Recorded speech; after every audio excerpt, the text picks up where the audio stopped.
balalar, nəğməkar balalar, bülbül balalar, sevimli, ətirli, sümbül balalar, sevin bu dünyada, kitabı sevin.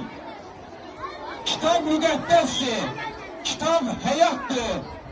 Ecazkar bir dünya, bir kainatdır. Göylərə uçmaq üçün doldu, qanattır. Sevin bu dünyada, kitabı sevin. Kitab da insandır, onu kırmayın. Kitap yandırmayın, kitap kırmayın. Kitap yandıranın ahı olmaz.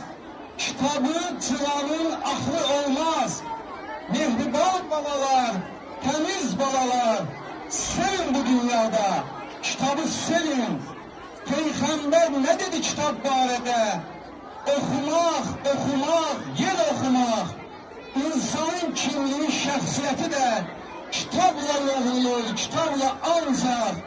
Bu dünya kitabla xilas olacaq.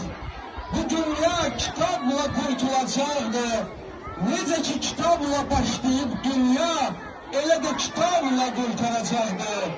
Ay göyçək balalar, ay gül balalar, günahdan siz qaçın, savabı sevin.